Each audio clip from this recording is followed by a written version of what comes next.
Definitely সরকারের ব্যর্থতা, কোনো সন্দেহ নেই। দায় রয়েছে সরকারের। অনেক রাজনৈতিক দলের কিন্তু দায়িত্ববোধে ঘাটতি আছে, দেশপ্রেমে ঘাটতি আছে, গোষ্ঠী এবং ক্ষুদ্র স্বার্থ বিবেচনার তৎপরতা রয়েছে। শেখ রবিউল আলম, যদি আসলে আমি এই বক্তব্যগুলোকে চিন্তা করি, সেক্ষেত্রে অনেকটা আসলে ঘোষণা দিয়েই হামলাগুলো করা হয়েছে, সেটি বলার এক ধরনের সুযোগ থেকেই গেল, যেহেতু তাদের বক্তব্যগুলো গণমাধ্যমে প্রকাশিত হচ্ছে।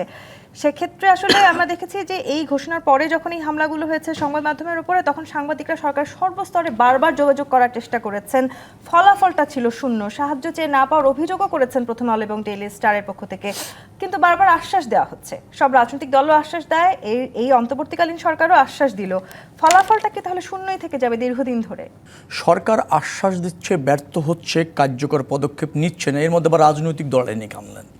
সমস্যা হচ্ছে সবসময় রাজনৈতিক দলকে দায়ী না করে যার দায়িত্ব রয়েছে তাকে একটু দায়ী করার চেষ্টা করি। ডেফিনেটলি সরকারের ব্যর্থতা, কোনো সন্দেহ নেই। দায় রয়েছে সরকারের, কারণ এবং রাষ্ট্রেরও দায় রয়েছে। মপকি হাদিকে হত্যার পরে প্রথম হয়েছে, এর আগেও ধারাবাহিকভাবে গত 1.5 বছরে হয়েছে। রাজনৈতিক দলগুলি সরাসরি এর সাথে যুক্ত না, প্রত্যক্ষ পরোক্ষভাবে যুক্ত না, রাজনৈতিক দলগুলি বলছে। মব সন্ত্রাস হওয়ার পর রাজনৈতিক দলগুলি এটার প্রতিবাদও জানাচ্ছে।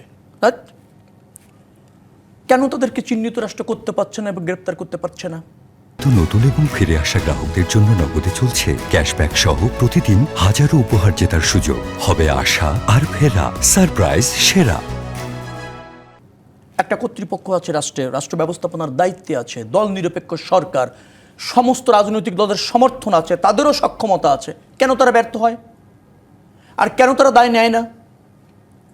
সেই জায়গা কিন্তু প্রশ্ন থাকছে, যেটা অরাজনৈতিক শক্তি, অথবা ধরেন বারংবার তারা আসছে, তাদের গ্রেপ্তার করা যাচ্ছে না, চিহ্নিত করা যাচ্ছে না। এটা কি খুব কঠিন কাজ? ভিডিও ফুটেজ রয়েছে, আইন আওতায় একজনও গ্রেপ্তার হয় না গত 1.5 বছরে। এটাকে একটা রাষ্ট্র চলতে পারে কিনা? জামাত ইসলামের ভাই বলছেন চাপিয়ে দেওয়া হচ্ছে, আমি ওনার সাথে এখানে দ্বিমত করবো, খালি আর কিছু বলবো না। চাপিয়ে দেওয়া হচ্ছে না, শিবিরের দায়িত্বশীল 2জন নেতা এভাবে আহ্বান জানিয়েছে, সেটা নিয়ে আলোচনা হচ্ছে। চাপিয়ে তো আপনাদেরকে সরকারও দিচ্ছে না, আমরাও দিচ্ছি না, কেউ দিচ্ছে না।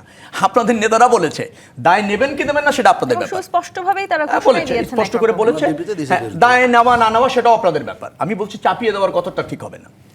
এখন ধরেন যে জায়গায় আমরা চলে যাচ্ছি, সেটা হচ্ছে খুব একটা মারাত্মক জায়গায় চলে যাচ্ছি। রাষ্ট্রটাকে আমার মনে হয় একটা গোষ্ঠী আছে, তারা অকার্যকর করতে চায়। একটা অরাজনৈতিক অথবা ধরেন রাজনীতির ছত্রছায়া একটা শক্তি, তারা কিন্তু এই গণতন্ত্রের উত্তরণ বলেন এবং ফ্যাসিবাদী পতনের পর যে বাংলাদেশ আমরা বিনির্মাণ করতে চাইছি, তার প্রতি তাদের অনীহা আছে, সেটাতে তারা ভণ্ডুল করার একটা প্রয়াস রয়েছে। এবং এর সাথে ফ্যাসিবাদী শক্তিও জড়িত থাকতে পারে। ফ্যাসিবাদী যে শক্তি, পতিত শক্তি, তাদের দোসররা আছে, তাদের আন্তর্জাতিক এবং আঞ্চলিক সহযোগিতা আছে। তার কোনো অংশ আমাদের একটা জনগোষ্ঠী হয়ে যাচ্ছে কিনা, কারণ রাজনৈতিক সুইংগুলি এবং দেশের স্বার্থ বুঝে রাজনীতি করাটা কিন্তু একটু কঠিন। অনেক রাজনৈতিক দল আছেন, তারা হয়তো আবেগের মধ্যে এখনও আছেন। রাষ্ট্রটা কিভাবে ম্যানেজ করতে হয় বহির্বিশ্বে অথবা দেশের আভ্যন্তরে, সে অভিজ্ঞতার ঘাটতিও আছে। কোনটাতে আবেগ না দেখানো ভালো এবং কোনটা ধরেন পালনীয়, করণীয়, কোনটা ধারণ করতে হয়, সে জায়গায় তো আমাদের অনেক রাজনৈতিক দলের কিন্তু দায়িত্ববোধে ঘাটতি আছে, দেশপ্রেমে ঘাটতি আছে, গোষ্ঠী এবং ক্ষুদ্র স্বার্থ বিবেচনার তৎপরতা রয়েছে। সেইগুলি কিন্তু আমাদেরকে একটা চ্যালেঞ্জের মধ্যে ফেলছে।